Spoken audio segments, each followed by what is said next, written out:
Assalamualaikum warahmatullahi wabarakatuh. Salam jumpa lagi bersama saya Asep Hilman Mustaqim SPD, Guru IPAS di SMKN 1 Sukabumi, Kota Sukabumi.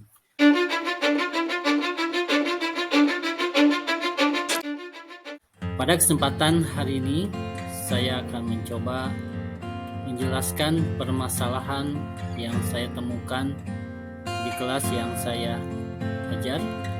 Permasalahannya yaitu bahwa siswa sudah diajar berkali-kali tapi masih belum mengerti. Apa sih yang kurang atau salah?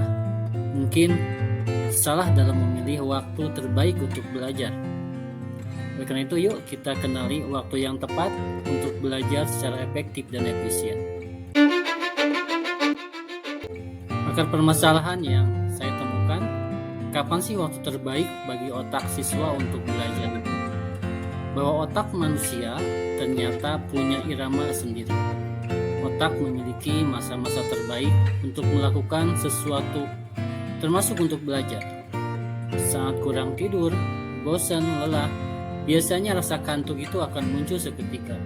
Ini sering banget pas lagi mengikuti pembelajaran di kelas pada siang atau sore hari, bukan? Berikutnya saya akan mencoba bagaimana sih alternatif solusinya pada permasalahan yang sering kita temukan dalam kehidupan sehari-hari kita ketika sebagai guru mengajar di kelas. Yang pertama, mengenai waktu yang tepat untuk belajar. Pada jam 00 sampai jam 6 ternyata waktu ini tubuh kita sedang memproduksi hormon melatonin. Pada saat ini saatnya tubuh untuk tidur atau istirahat. Memaksakan belajar pada jam-jam ini justru tidak efektif. Bukannya merasakan manfaatnya belajar, justru badan menjadi loyo dan tidak segar. Kalau jam 6 sampai jam 9, ternyata tekanan darah manusia itu sedang berada di level yang baik.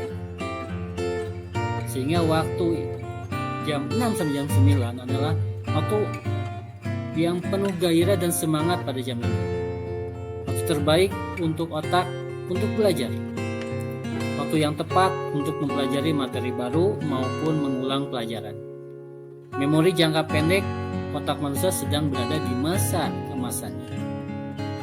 Baik, berikutnya, kalau di jam 9 sampai jam 2, pada jam ini hormon kortisol dalam tubuh manusia mulai aktif. Apa efeknya? Bahwa otak manusia itu lebih mudah untuk fokus pada tugas-tugas penting seperti belajar. Waktu yang tepat untuk belajar dan mempelajari materi yang memerlukan konsentrasi yang tinggi dan memiliki kemampuan analisis tinggi. Yang hebat lagi, kortisol ini memacu manusia untuk lebih kreatif. Berikutnya, kalau waktu belajarnya jam 2 sampai jam 3, kondisi ini adalah asupan darah atau oksigen ke otak agak berkurang. Maka waktu ini yang terbaik untuk beristirahat siang. Hal ini karena saat mencerna makan siang, tubuh akan menarik darah dari otak ke perut. Kondisi ini akan membuat asupan darah atau oksigen ke otak sedikit berkurang. Pada jam ini kamu akan mengantuk, jadi cobalah beristirahat sebentar. Yang berikut, kalau waktu belajarnya jam 3 sampai jam 5 sore, di sini waktunya saat otak benar-benar dalam keadaan lelah. Usahakan melakukan kegiatan-kegiatan yang berbeda bersama teman agar bisa lebih santai, misalnya kerja kelompok. Meski otak tidak terlalu tajam, tapi seseorang akan merasa lebih santai dan tekanan tubuhnya juga lebih rendah. Nah, kalau waktunya dari jam 6 sampai jam 8 malam, di sini produksi melatonin atau hormon tidur masih berada di level rendah. Sehingga ini bisa dimanfaatkan waktunya yang terbaik untuk mengerjakan tugas pribadi karena otak masuk dalam masa pemeliharaan. Nah, kalau waktu belajarnya jam 8 sampai jam 22 malam, di sini mulai hormonnya melatonin itu meningkat. Waktu ini gunakanlah untuk bersantai karena kamu mulai mengantuk biasanya. Dan waktu ini paling cocok untuk meninggalkan pekerjaan atau tugas dan mulai bersantai. Kalau waktunya jam 8 sampai jam 22 malam, di sini kondisi di mana hormon melatonin meningkat. Apa efeknya? Pada saat ini adalah saat yang tepat untuk bersantai karena kamu mulai pasti mengantuk. Nah, waktu ini paling cocok untuk meninggalkan pekerjaan atau tugas dan mulai bersantai.